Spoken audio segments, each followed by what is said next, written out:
You are listening to SPN, the Sports Podcasting Network.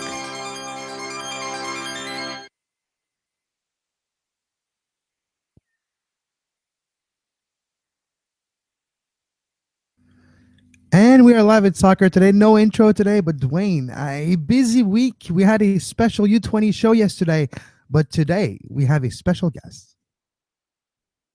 Yes, joining us from the internet, yes, the entire internet, is Kristin Knowles of the Vocal Minority Podcast. How you doing, Kristin? I'm good. Hi, Duane. Hi, Kevin. Thanks for having me. Good, good. We thought we'd have Kristin on just to have a different voice that we haven't had her on before, and also we had some little news last night, I guess, here in Toronto with Kurt Larson putting an article out invoking the words of Bill Manning of Toronto FC. This is a Canadian Premier League conversation here that he's having, where TFC is kind of, I guess it depends on your perception on what they're doing here, but at least I think Kristin agrees with me. To me, it comes off as them sort of puffing their chest out and sort of putting a position out there that's like, well, if you want to put a team in Toronto, we're going to fight you, and we're going to fight you hard. If you want to stay out of Toronto, then we're going to help you, which is, a little bit bullying maybe, but maybe it's a little bit business practice too. You can say that. Kevin, I think, agrees with that point of view. But what was your take on Kurt Larson's position yesterday, Kristin? Not Kurt, Bill Manning. Well, the first time I read the article, I had to read through a couple times because I wanted to sort of make sure that I wasn't just reading too fast. But yeah, exactly as you said, my first instinct, my first response was, well, this is threatening. This is very much this is our ball. This is our town. Stay out of it unless you're willing to, do favors for us. It felt very, I don't know, almost Godfather-esque. It's a little over the top, but I was surprised at the tone, actually, to see that, oh yeah, we think this is a great idea, and we just think they would be stupid not to let us in, and if they're not going to let us participate, well, then they should watch out. It just seemed very, I don't know, not thoughtfully spoken. And I wonder if he's gone back and read this or seen some of the reactions since last night and this morning and maybe thought I should have chosen my words a little differently. And even if this is truly what you feel as the president of the largest team in Canada, what do you think the reaction was going to be? Do you not think that maybe, at least in public, maybe be a little more politic? Maybe be a little, we're still trying to work things out. We want there to be support. We sort of like to think of Toronto as our market, but like to actually say that it's our market and basically no one else is allowed to play here, well, that's just dumb. And it doesn't think of the fans, and it actually insults the fan base. Okay, Kristin, we're both Torontonians here talking to each other. We have a Montrealer on the other side that'll jump in after this, but as a Torontonian, what is your thought on the ability of this market to support a second team at a slightly lower level, probably? I think there's probably no probably about it, at a slightly lower level. Well, what is your thought of the Toronto market's ability to support a second team? It's well within Toronto's ability to support a second team. There are, population-wise, population density-wise, desire for the sport, the number of people who maybe don't go to TFC games now due to, cost, as the cost rises, as the team gets more popular, people who want to only support a Canadian league. And there are those people out there, and they live in the GTA, and they live all across Canada, which is why we're doing the CPL. But I think, again, there's a short-sightedness that people think, oh, two teams. Think of the number of cities around the world that support multiple teams. If you go, people like to talk about soccer in Europe. Every city has multiple teams. I'm not talking two teams. I'm talking 3, 4 teams. You have your big club. So say in Portugal's a great example. You support Lisboa because that's what you do. But then you have your little club, and you support them too. And you go to both because that is your life. That is how it works. The city is well marked to do that sort of thing here. Just to go back on Bill Manning's words for a second, Kristin, when you're looking Sure. at the actual words that he said, for me, I find this part of the article of Kurt Larson on The Sun yesterday to be almost undermining the whole CPL effort when they say, oh, we actually thought maybe putting TFC3, our academy team, in the CPL. I think it undermines the project because theoretically, the league is supposed to place himself above USL and ASL, below MLS in Canada. What do you think about maybe they wanted them to put TFC3? Is it to undermine the project before it even starts? I don't know if it's consciously to undermine it. Certainly, again, that's not a bad inference to take, because, no offense to TFC3, but they're not really high quality yet. Maybe look further down the road when things develop across all of the major teams, but also CPL. I think that there is there's a perception that is what the CPL is going to be to start. You see a lot of arguments. I saw some arguments last night saying, well, where are the teams going to get the players from? There's no quality in Canada, which is this big cycle, this big circle we're going to go around and around. Well, of course, the quality isn't here yet because we don't have the league. We need the league. We need the teams. I think it was a bit of an insult to say, oh, well, we'll put our base model team in there and, they'll be fine. Thanks for letting you pat a little pat on the head. Thanks for letting us play along. But it's hard to say, again, until the league starts, what the teams are supposed to look like. I think, again, that Manning is trying to strong arm the situation ahead of the game. He's come out very strong, very boldly, very forcefully. This is what we think. This is what we want. We think this poor little new league would be stupid not to work with us. So it's very much they're getting their word out in advance of any official word from the CPL.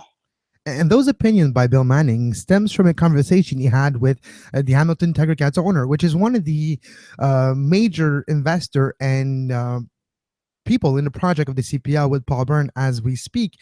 When you're looking at Hamilton, the very high possibility, to be quite frank, of them having a CPL team close to the GTA market, close to Toronto market, do you think that a partnership is possible between the two, or would you rather go with Hamilton, its own identity, and finding a way to find a rival in Toronto eventually?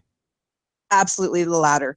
I don't think that a partnership is needed at all. Hamilton is more than capable of putting a team in the CPL. They've been spearheading this thing from the beginning, and they don't need MLSC. They don't need TFC to help prop them up. I think that they should be kept separate. There's already a built-in rivalry. You have to look at it that way. Between the two cities for other football, and I think that Toronto again can absolutely support two teams, and we should be looking at the fact that competition is good. Like you want that competition, you want that added attention, you want the spotlight, you want people talking about, ooh, what's this other team? Oh, well, let's go see TFC. Oh, well, let's go see, what did you call it, Duane? Monarch Park FC. Let's do that. So, yeah. Or our beloved. Well, and BMP, and yes, right. Well, for the vocal minority though podcast, our team would be in Scarborough, the Bluffers. That's the team we've been trying to get started for years. So we'll try that. But it's foolish to me to sort of again try to put the hammer down, to try and hold down an independent CPL team here, because competition is always good. You want more people talking about it. You want more people interested. This is how you build interest and excitement. I don't know any other way to say it. I really do think that Manning has made probably his first mistake, and he's made an almost who was our snake oil salesman? We've had several, but Mo Johnston. No. The most recent Aaron Winter. One. Winter. Thank you. You're talking to. Yeah. No, not Winter. No. Kevin Payne. You're talking about Kevin Payne. Like any of the guys who have been like, hey, come on, this is how we do things. There's a sort of, yes, that is exactly who I'm talking about. Sorry, I had to cycle through the many, as you said. There's been so much. It feels very Lewicki-esque. There's been so many, Kristin, we get confused. Yeah, true enough. Torontonians aren't as bad as New Yorkers when it comes to their unwillingness to leave the city, but we're pretty bad. So anyone that suggests that Toronto people are going to go to Hamilton to watch the games, hell, they won't even go to Durham or Pickering or something, let alone Hamilton. That's absurd. That's might as well be in another province to a Torontonian. But at any rate, Well, does the subway go to Hamilton, Duane? And that answers your question. Yeah. Well, it doesn't. Ronti is the western border of Toronto to most Torontonians. Like, forget even Etobicoke. At any rate, Kristin, let's go back on the CPL real quick, and we'll end with a little bit of TFC talk in a minute as well. But with the CPL, just in general, put Manning's comments aside, and I just want to get your take on what your excitement level is on that project and what you feel the average fan's excitement level might be. So someone that's not necessarily listening to this podcast. So that's a bit of a double-pronged question. But first off, what's your excitement level and where do you think the general person is? Oh, my excitement level is huge. I have been waiting for this, wanting this sort of thing. It's funny, like, when TFC first came around, you sort of think, okay, well, here you go, soccer's in Canada. But then you realize, well, this isn't really, this is soccer in Canada, but this isn't soccer. This isn't Canadian soccer. This is soccer in Canada. And the longer you are a supporter or follower of the national teams, you realize how desperately we need Canadian soccer. And the fact that, it's been tried and failed and stuff in the past, but this one seems to have such a good focus and has legs and has so much support across the country. And the thought that we can have something that will help develop our players and bring this country up to the level that we hardcore people would ever expect, and that will bring people who aren't hardcore fans on board, because then they'll see the quality, they'll get to see teams, they'll get to see games, and it makes such a difference. So if it could start tomorrow, I would be there.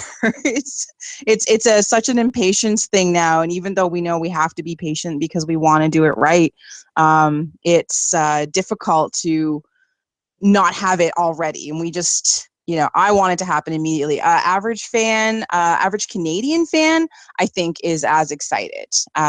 People who maybe aren't as dialed in, I think there's interest and there's intrigue, like, well, how's it going to work? But also there's a little fear about how it didn't work the last time. But for the most part, anyone I've talked to about this who has, some knowledge of the game in Toronto or the game in Vancouver or Montreal or Regina or Moncton or anywhere across Canada, who just wants to see Canadian players playing and wants to see Canadian players getting better, so that we can grow our own stars. I think people are really excited about it. Just to finish on the CPL, if we go back to 1994, when Major League Soccer was announced with the World Cup in the United States, same type of opinions were put to the public, like right now about the CPL. How can you do this? Soccer in America? That's crazy. You're not going to get a league. It's not going to be sustainable. And they figured out a business model, a team model, club model, single entity model that actually 20 years down the road, we can say was successful and it helped the league grow. Do you think the same thing can happen in Canada? It's going to be a lot of chatter at the beginning. Oh, is it sustainable? But do you think the ownership group and who's behind the CPL right now are looking at how Major League Soccer was built in the mid-90s to recreate that spark in Canada for 2018?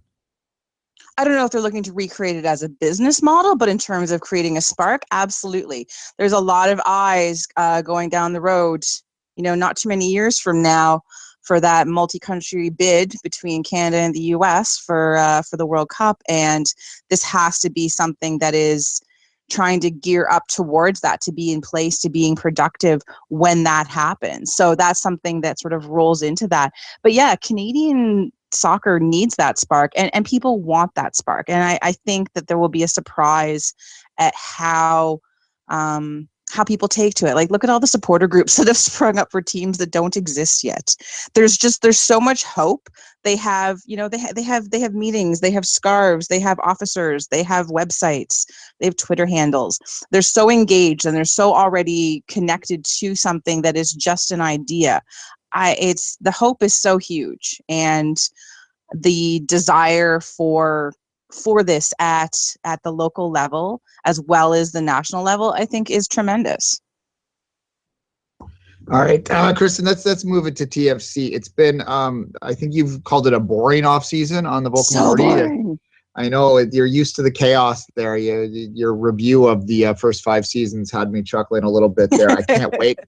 I really can't wait for the next year because I think that the circus level for the next year is higher than the circus level for 2009, which they actually did better in the field than people remember in 2009 until the very end. But anyway, well, and the very end is what we all remember, unfortunately. So the 5-0 is coming, standing in the rain with that big trench coat, looking at probably in his back of his mind. All I can think of is the famous slap shot line, "Trade me right fucking now" at that point. But at any rate, that's a big aside there. But TFC's boring off season. Did they need to do something to change things up, or were they truly only an inch away from the MLS Cup and they should just stay the course in your mind? More towards the latter. This was. Again, last season, unlike you, I did not expect them to go that far, and I was very pleasantly surprised. But that game, that MLS Cup game, was a game of inches. It was next goal wins, basically. And for the first time, not the first time, but this is the second year in which less turnover, hardly any turnover, where you've got a consistent core moving forward, where you have, same coach. That's never happened or barely ever happened in TFC history. This isn't a team that needs to be blown up. This is a team, as I believe Bez said, needs a little tinkering. And an attacking midfielder would be nice. Another right back would be nice. Of course, nothing against Stephen Beitashour. I love Stephen Beitashour, but he needs backup. And I think that the fact that there's been so little is actually a good thing. It is. We don't need the drama. We don't need 12 players leaving.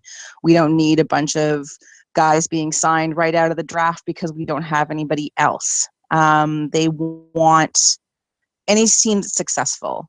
And this is something we've been calling for years, is we want consistency. You need cohesion and players that know one another and can rely on each other to move forward. So I think really they didn't have to do much. It's just such an odd situation for us as TFC fans to be in, to not have the drama. You get used to it. It's comfortable. The drama gets comforting almost a little bit. So when it's not there, you get a little, I don't know what to do with myself.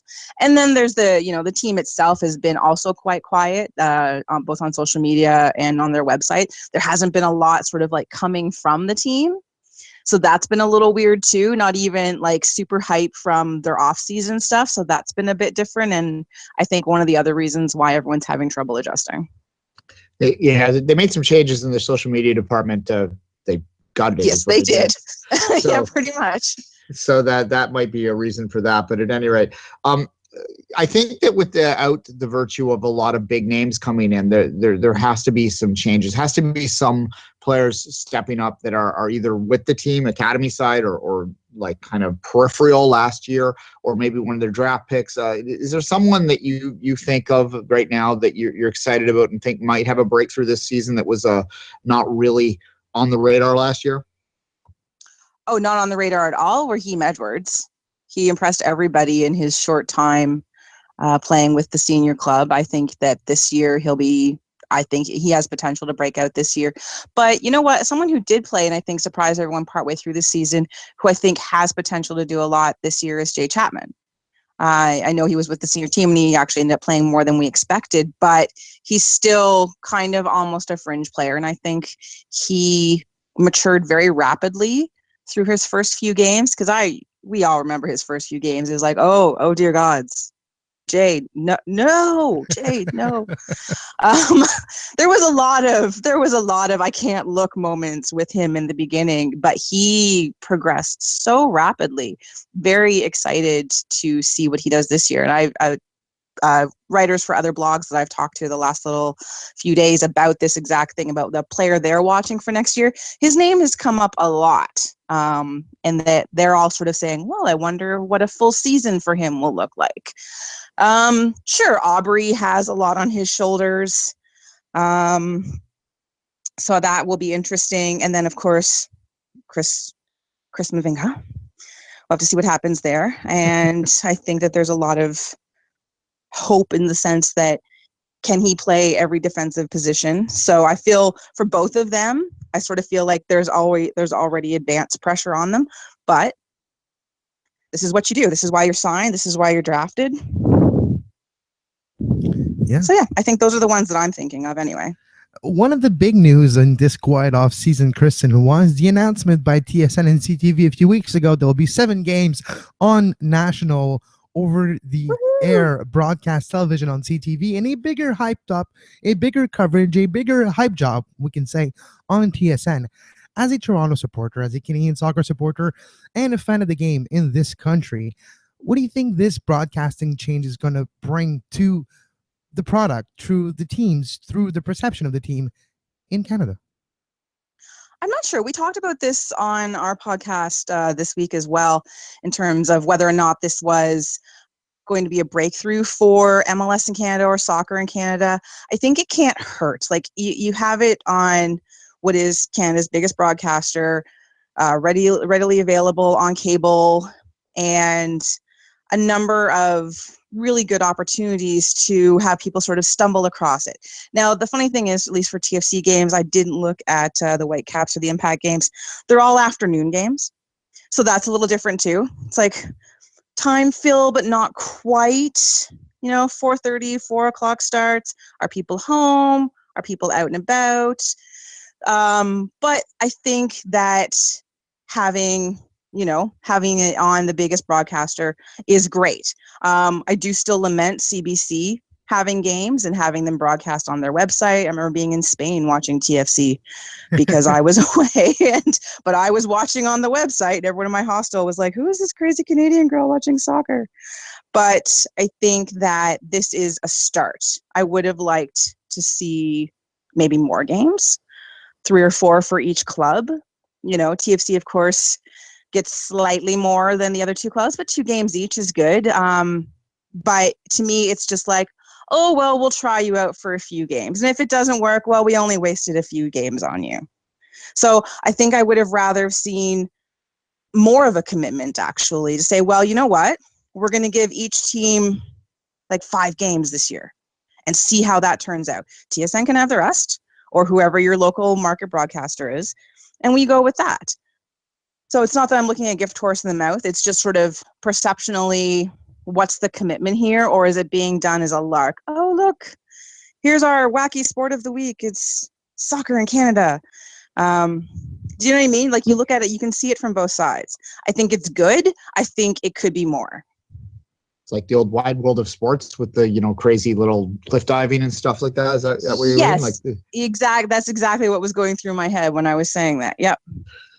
The agony of defeat is something that TFC fans are well aware of. At any rate, Kristin, real quickly, before we wrap, the U20s do start today. I want a detailed scouting breakdown of all the players. No. What I'm looking for is what your expectations are in this tournament. Oh, wow. Expectations for them to compete. I know that's a silly thing to say. You always want your teams to compete. I think that I'm looking forward to watching, just because I don't know enough about the players at this level, or enough of them. There's a few that I've got a handle on, but I think that this is where we need to see sort of, I guess, what they're made of, because these are the players we'll be looking at in 8-12 years, and that part is really exciting. So I don't know that they'll win. I don't think that they will. But I expect them to not get blown out of the water. I expect them to show well. I don't know. I know. I feel like I have nothing really substantial to say on this subject, other than the fact that I'm looking forward to watching. And that's terrible. I'm such a bad voyager. So basically, you're just like normal Canadian fans watching Canada in a soccer tournament. Pretty much, yeah. That's me. I should have listened to your show from yesterday before this. You want that on what? On the next Voyager scarf. On the next Voyager scarf. I expect you not to get blown out. The next Voyager scarf. Well, I think that's fair and reasonable. Just don't lose 8-1, you beep. All right. On that note. All right, Kristin, vocal minority. Tell people about it real quick before we say goodbye. Vocal Minority Podcast. It's our TFC, but also Canadian national teams and MLS podcast, Vocal Minority CA, vocalminority.ca, sorry. And you can find me on Twitter at KZ Knowles. And if you like something a little off kilter, then we're your podcast. Also, if you have a lot of time on your hands, because we're a long podcast. But that's good. It's good for those long commutes and those nights you can't sleep. We're perfect for that. You could fly to Florida listening to a Vocal Minority podcast from Toronto. All right. Thanks, Casey. True. You're welcome. We'll talk soon. Thanks for having me, guys. Talk to you later. Bye. Thanks, Kristin. Bye.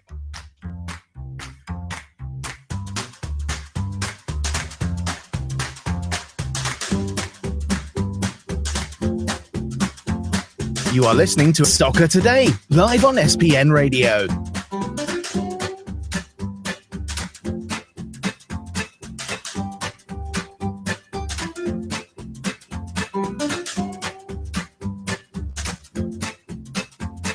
Visit sportspodcastingnetwork.com for more. And welcome back. The Vocal Minority Podcast is the only Toronto FC podcast that I listen to, because they make me laugh. And it's Duane approved. It's Duane approved. There you go. All right. Let's just talk a bit about, go back to the start of the conversation with Kristin. The TFC, there's not much to talk about, really. I mean, it's been a boring off season, and that's a good thing. And that's really the long and the short of it. They won 6-1 the other day over Miami FC. That kind of amused me a little bit. Poor Nesta. Oh, poor Nesta. In the past, Toronto FC in the preseason, they used to struggle against teams like that because they just had so much turnover, right? But now they have like this sort of well-oiled machine, and they're able to win 6-1 in their sleep. Dwayne, they don't have to restart. It's as I say for Montreal, they don't restart from nothing every year. That's a big difference. Now it's the second and third off season for Toronto that there's consistency to the team. It was last 2 years ago. Last year and this year is very similar. Montreal is the same thing. But when you look at Toronto, like, you don't lose the game that you made last year. When you get a group of players together, they get used to it. They get some instinct. They know how to play together. They know where they are on the pitch. Those games that you make in the season and especially in the off season, if you keep those core players together, you don't have to start over again. You can literally pick up where you left off.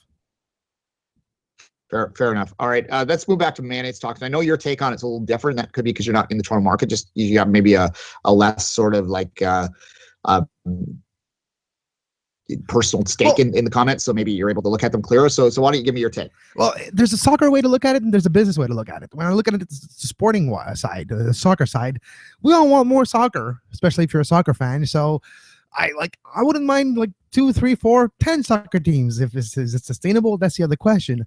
But on this business side of it, when you look at Bill Manning, he's the president of TFC. He has his own agenda. And I'm not using the word agenda for the negative connotation, just agenda as what he has to do on his own to-do list.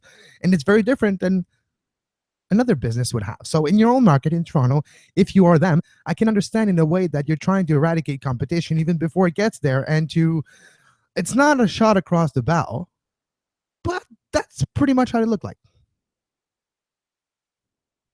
Fair enough. And look, the Montreal market, we've talked about it before. Let's move it there for a second. Like, we talked a lot with Kristin about Toronto and their ability to sustain it. You've had the conversation before where I believe, I don't want to put words in your mouth, but I think your take on it is that Montreal might not be big enough, might not be able to sustain enough interest to have a second team in there just yet. We'll just continue on that. If you go with the FC Montreal experiment, 2 years, yeah, it's not big enough, but the Montreal fan of sports does not necessarily flock to development team side. They not necessarily flock to second division or junior sides. We all know the Rocket of Montreal, the Junior of Montreal in hockey, failed many times. You have other example in the basketball, lacrosse. If it's not a top tier North American level sports league, it has a very high probability that it's not going to reach their goals in a city like Montreal, where winning is almost necessary, but the perception of success is even more necessary. And I think that is one of the reasons why an FC Montreal, a Junior de Montréal, a Rockets of Montreal in the 90s, those type of development team development league didn't caught on to popular imagination, didn't spark that imagination, didn't gather crowds. So if there's a team in Montreal or the CPL or the surrounding area, you have to make sure that how CPL is perceived as top flight professional one type of league, and that will be very difficult at the beginning. So I do feel possibilities down the road. A team in Montreal is possible for the CPL. Is it sustainable? I don't think it is at the beginning, and I do feel where there's other market, famously Quebec City, but maybe even in the Maritimes before a Montreal should get a team. I feel. Well, it could even be like if you look at the Ontario model, what they're looking at, you hear about cities like London and Kitchener-Waterloo and Vaughan. And I'm trying to think if there's equatable within Quebec, like Trois-Rivières. Would that work? Maybe? Yeah, well, is the that attack close was enough in to Montreal that it would draw? The attack in Trois-Rivières, the Montreal Impact's feeder club before the academy in the USL, so before 2011, was a kind of success. It was the biggest professional team in Trois-Rivières, and it was getting a little bit of crowd success, but not to a level that a professional like CPL team would, I think. But Sherbrooke, Trois-Rivières, there's a lot of potential cities that could be, but then is the soccer culture big enough in those markets? There's a lot of work to be done, because if you want to have a team in Three Rivers, you need to build up the grassroots support, and to literally probably build up through the soccer association of the region, and eventually make a team out of this to gather the support and the grassroots and the community feel that you would get by involving the local soccer associations to that club. And I think that's one thing the CPL should look in doing in the markets that they want to go. Example, Hamilton, you want to attach it to the soccer association if possible, to get that branding, that feeling of being connected to the team. If you're from Hamilton and you played soccer, I don't know what's the name of what example. If when you're 10-year-old, you played for the Hamilton Steelers, example, in your local soccer association, well, you will have a connection to the Hamilton Steelers, the CPL. Maybe that correlation, that connection between grassroots community soccer to the CPL top level is needed. And I think for that to happen, it is possible in Quebec. There's a lot of hotbed for soccer. Brassard is one of the biggest ones. That's where Patrice Bernier is from, on the South Shore of Montreal. So there's possibilities, but I think it needs to be built up from the grassroots to make sure that it stays in the community, stays in the imagination of the community, stays in the mind, the consciousness. Make sure it not just a new project that's made to fail, but something that's built from the ground up. Yeah, Quebec City obviously is the obvious one there, right, as well. There's a stadium in Sherbrooke that the college football team plays in, so maybe there's a possibility there. But that's the kind of market I'm thinking of. The other interesting market to me, and it's more of an Ottawa market. Well, it is an Ottawa market. Would be Gatineau. Would there be a possibility to create some kind of rivalry with Gatineau and the Fury, or would that be too much there? I don't know. You have to call them Hall. You have to call them the Hall Tigers. Come on. If there's a team in Gatineau, you have to bring that name from the past. Call them Hall. Call them the Hall City Tigers. I don't know. That would make a lot of sense to me. All right. I like it. Just so people don't know, Gatineau used to be called Hall. So that's why I would maybe like the Gatineau Tigers. It's kind of like a pun at the same time. It's kind of a funny joke for me. Yeah, well, yeah, it's to the Hall and pick, right? Like, I mean, it's just a segue point when you talk about Gatineau. But anyway, all right. Interesting stuff there. The Maritimes I've talked about before. We'll move on from that. Look, let's talk about the Champions League and Europa to end the show a little bit here, Kevin. We talked about Arsenal the other week in pretty good detail, but my God, I sat there. I went and watched that game at a Gabby's pub just around the corner from my work. I missed the first 20 minutes or so, and I thought Arsenal looked pretty good for the second part of the second half. Even tweeted something about Arsenal's they're gonna steal this somehow. And then the second half started, and I was just mouth wide open watching a complete capitulation happen. And the reaction of the fans in London, everywhere, I've seen banners. Don't support the regime, support the team. # Wenger out. Enough is enough. Time to go. Oh, those banners are starting to appear at the Emirates. And it's quite interesting how, never mind this year and last year, how we're not talking about a team who's 18 now in the Premier League, right? We're talking about a team who's in the round of 8 in the Champions League, who's close to a Champions League spot, but there's the project doesn't seem to get better. The adjustments and the new players that he brought in the last few years have really done well, but there's some mistakes that keep happening over and over again. And the question in London, close to the Emirates right now, is Arsene Wenger able to identify what's wrong with his team going forward? And it's maybe the first time since I've been following soccer closely, especially the Premier League, where I kind of see Arsene Wenger literally not sure if he's actually the man for the job. The way he answered that press conference after that 5-1 defeat against Bayern Munich, well, was kind of incendiary. The way how he was talking about his team is lack of knowledge of how to fix the situation. I would be worried if I'm an Arsenal fan, not because they're not going to get relegated in the next 10 years, no. But are they going to get back to contender? That's where I have my doubts. Never been outside the first flight Arsenal has, so it's unlikely that it's going to start now. Yeah, exactly. Wenger, look, I think it's a shame. I was listening to one of the Guardian podcasts the other day, and they were talking a little bit about Wenger's legacy and how they felt some of the criticism, like the Arsenal fan TV stuff and things like that, is a bit over the top and a bit unfair to the overall contribution that he's made to English football and to Arsenal in particular. And there's probably truth to that. I mean, fans are fans, though, and I'm not going to criticize them for being fanny, right? That's what they do. You ebb and flow, and you react to what's happening then. What the point they made, and I agree with it, and I'll reiterate it here, is that if Wenger were to come out tomorrow and say, look, after careful consideration with my family and with the club and all that, I feel that I'm going to finish this season. We're going to try and, play strong and proud the rest of the way, get the team back to the Champions League, and I'm going to leave the team in a good position for my, whoever takes over for me to continue on the legacy and hopefully push forward. And I think if he were to do that, instantly the narrative changes, and instantly they start talking about the perfect team, and instantly they start talking about the team that made the Champions League final against Barcelona.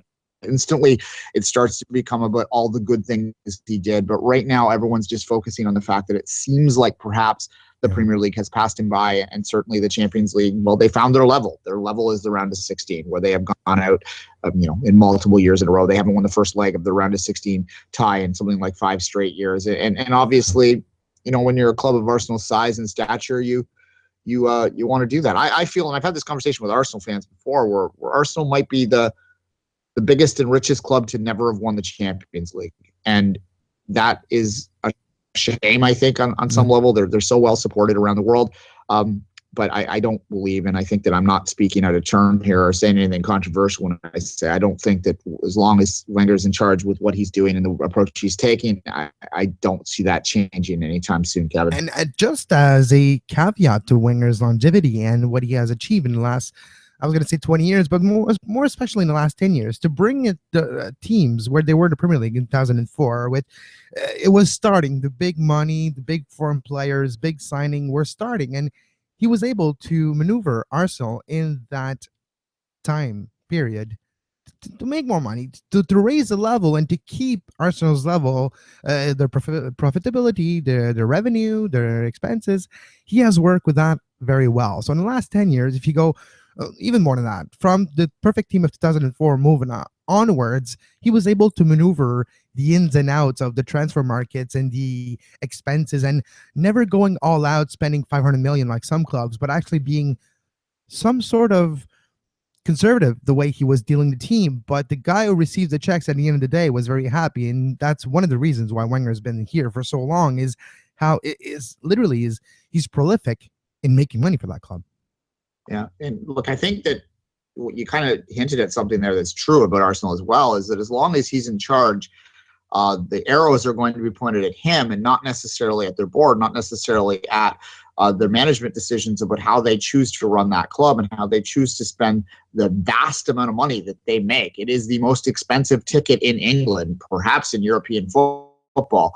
So this is something that I think that maybe deflects criticism away from those kind of things, is the fact that you have the on the field performance and you have this iconic man who's been there forever. That's part of the part of the furniture. He's part of the wallpaper now, right? Like he's been there so long that's where the fans focus their anger on, and not necessarily maybe the things that might require a little more criticism. Game on unless you have any final thoughts on Arsenal, but the other game the other day was Napoli and Real Madrid. Real Madrid with a defiant win there. Still no Napoli goal for decided Ronaldo to though. play. Sorry, Duane. Yeah, I was just there going to you say go. still no goal for Ronaldo in the Champions League in a while, but 3-1 for Madrid. Yeah, and the Napoli, they played true to themselves and decided to play an open game, and were kind of burnt for it. 3-1 though, it was kind of a fun game to watch, and certainly, I think the tie is probably over. And Real Madrid, I think, is your clear favorite to win this competition right now, and that's going to excite 20% of our listeners and anger 80% because Real Madrid's that kind of club. But nonetheless, they certainly look like they might be the most informed team of a Champions League that doesn't have a lot of teams that look spectacular. I mean, there's not a lot of form there. Bayern Munich destroyed Arsenal, but you look at their league form and it's not as good. You look at PSG in the league, they're struggling. And there's just, not a lot of teams that are really jumping out and grabbing you as a team. Is this the year maybe that we get someone outside of one of the classic teams win it? Maybe, because it's just not dominance. Otherwise, I said, outside of Madrid and Barcelona, it might be the year, Duane. It might be the year. But you know what I want to talk about right now? Europa League. I would add Bayern Munich to that too, but yeah. Yesterday, okay, go ahead. Manchester United, Saint Etienne, the Pogba derby. But what we remember from yesterday is Zlatan Ibrahimovic 3, Saint Etienne 0. What a performance by Zlatan! His first hat trick since joining the Red Devils of Manchester. No matter what he does, no matter how the goals go in, there's one constant in Ibrahimovic's career, Duane. He keeps scoring. That is true. Saint Etienne was green with envy with Zlatan yesterday. Yeah. Anyway, what's interesting to me is United taking this competition fairly seriously in that particular thing. Zlatan's obviously a talented player in a level of the Europa League. He's going to do well. But the fact that United did in fact go for this is a telling thing onto its own. We did see it with Chelsea a few years ago, taking the competition seriously. Liverpool making the final last year. So certainly the English teams have stepped up, and I wonder whether there might be someone in their ear too because of the whole. We haven't talked about the coefficient in a while because it seems like Liverpool's run to the final last year and a few other things have helped England's coefficient to maybe keep that fourth spot, but it's still not completely a sure thing. If the Italian teams can step up and do something special. Fiorentina, the one Italian team in here that I'm seeing right now, real quick as I look through this. What a goal! A lot of games what a goal! Actually get a result as well. If you can get that free kick goal from Fiorentina versus Mönchengladbach yesterday, Bernaducci, I think, is the player. Bornashevsky of Fiorentina scored a crazy 30 yards out left footer free kick for the victory in a game where Fiorentina were dominated for 79 minutes by Mönchengladbach. Mönchengladbach was not able to get a goal and to get the advantage, and eventually what was probably going to happen. Fiorentina had that one chance, that one free kick, and they buried it, and now they're going to have that one goal lead heading into the second leg. Fiorentina, not a surprise necessarily, but a team that doesn't have any big name, a team that has more a group of young players coming up together, knowing each other, learning through those experiences. And a game like that against Mönchengladbach, where you actually are dominated, but you find a way to win, it's very interesting. And, we talk a lot about, you just talked about the coefficient. Maybe it's just me, maybe it's just my perception, but I do feel like Serie A is coming back from a low point of last few years. It seems like the Italian teams now, it's not just one or two. Gones are the way of Milan and Inter dominating everything. Now you have 4 or 5 clubs that could have potential in Europe coming out of Italy. Yeah, well, no, certainly Italy is the team that's challenging now. And one of the things they've done in the Europa League, I can't stress this enough when you're talking about coefficient, the Europa League counts the same as the Champions League. So the fact that English teams and Italian teams were notorious for dumping out of the Europa League for years. And I think that they've changed their way. And I actually forgot Roma won 4-0 over Villarreal, which is something I should have remembered there. Yeah. So that actually especially that Dzeko scored as well. 50th goal for Dzeko in European competition. Yeah, Dzeko is a highly underrated player. Watched him closely for many years. Obviously, he can be infuriating because he's very hot and cold. But when he's on, he's one of the best pure scorers I've ever seen as a big body, especially. But at any rate, so yeah, you have these teams taking this competition more seriously because it does really help them possibly get into the Champions League more likely. If you have 3 spots rather than 4, it increases your odds.